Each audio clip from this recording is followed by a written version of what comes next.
Thadoi lembi lai khoramba chatnaba loisinba loirduna mama hiyainu loinana lai khoramba adu lami.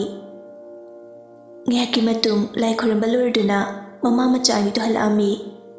Lai khoramba halaklaba matung mayum yobaka ikui dana thadoi lembina Nitinda phone tarami. Nitinna Ai alavo yam tuina aidi brush photo dre. Thadoi lembina Ali aina ngasai na hawdo ama baduda nangamu tumsilira. Tumdena tandana hippadangni. Yari bungo nagun khangi. Tumbana marona mapami ba. Ngana satumi thengna sawi. Nangko nasada kueroi skeleton ngakta ngahirda ba. Nang ubada ay khangdoi male.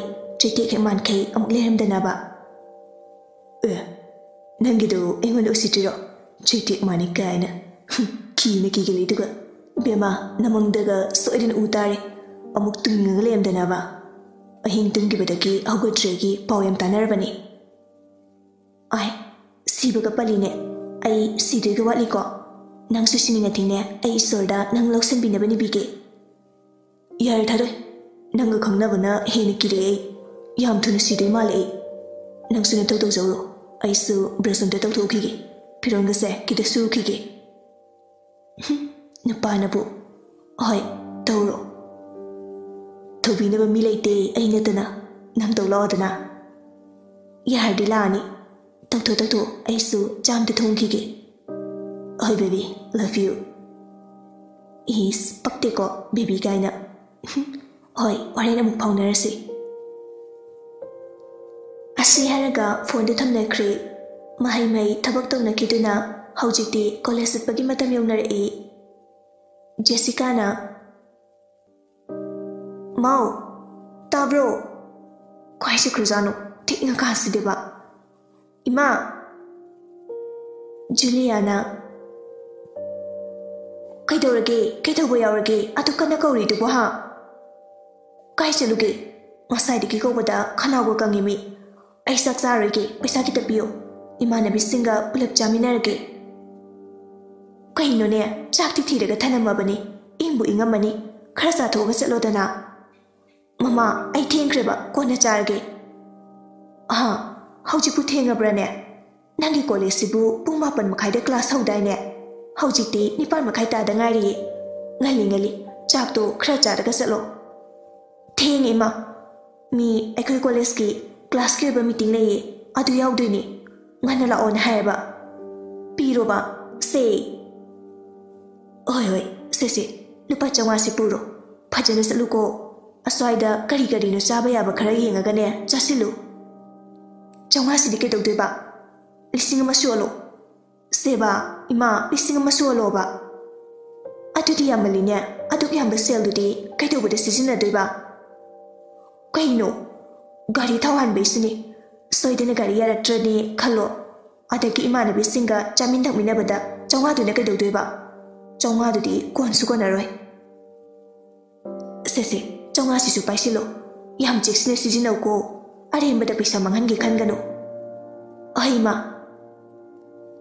Asi haiduna mamada manam namhalaga thokla e. Gari thauduna college tamna la e.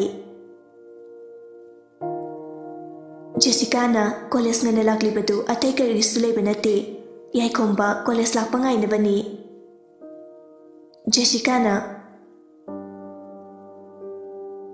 College yore amadudi laktrusala College amuk laktadana ngana laksaise chai chai duneba as sor atei de laktrusu ma faudi lahan bi ko please ngehaklera matung Jessica gi mamanabi Tanu Puspa amadi Joshi su college yore Tanu na Oi ngari ramada Joshi na mu Namitanga mo nang bo. Makada ufok na napagangay sutro. Puspana mo. Yari inusu pasa ba wahayam haibire. Jessica se pukning ng shiramani. Mi ngakay sa basida. Joshi na mo. Aduni. Yaklaba nung sa kaya na taduna. Inglaba ning tamtada ka. Ingi haiba kaudana. Mahakta po ngay sa riba. Jessica gi atopataway. Laot pa ng bo, kito bagay. Jessica na marak thatna yari Aroiba taningidre na ko me asida chagat adu saru lakpringo hainari nge duda tanuna tutu na hero edidu na tro tu laito sida Jessica na mo kadai na haise aidi udena Puspa na mo tutu dai kumba adilai se udronbo Yai komba chinglim na mamanaba makhoi mayam gi maraktuda chimbal da nokfet side back aduga Jessica di yai komba gi style da ubada mamit pawa kupni haiba kaw khai maya ka khai yai komba gi makai da yingduna lei tanuna naya dudi amton siludana mihna ubada phasade Jessica tanuna ngang libadu tade magi yengfam thokpa adumak yai komba da yingduna lei Puspana Daya kombase phadi phasi bajani ko pura Bollywood ki hero ko male haiba magi body ke se Joshina mo Puspa da onsinduna os amma si bokshin da bangamdri aduga nangna amu pamjila bo adine de chumna sum haibani aibu migi nupa mundo gu nupiro Yai komba Jessica hoigi party na leblibaduda tapna changa e aduga Jessica da onchinduna har e aingar miro Jessica no fetawna ngar mini adudi lawdana changa se Jessica harawbada masadu mamai mako khangda kai ahoi asi haraga yai komba gi makutuda tapna pair e Tanuna Queen Mando isibo Jessie nang kay habano Jessica na tanugi makutu sumko lambadagi makut ani changduna kana konjila e tanu konkhar kalapna Jessica na kaino khangni me as kaino nang toidubo nate ngawrabra nangbo Jessica mana ngasai dagi tawriba mayam du magi wakhal oiduna leirami makhoi gi manang nakna leiramba college satra kharasu makhoi marida munni yinglai tanuna laukhibaduda Jessica matomti kairai Puspana nangna mut sagalingai da dayai hoi college sangre nonghonda kauramba gase amta tade minungai ramaroi Jessica na kaino Daya kombana ikote korum brahise. Hoi korame nangi mahut aino ne kumbi krabane. Os aingon da hero yadro. Noishidi. Tanuna mo. Bihema ngaubi nangna monjong sanari da midi macha saukidore. Os ai kokangore da. Law changase class matam sigore. Asamna makoi marisu Class tu yaw na bachang lai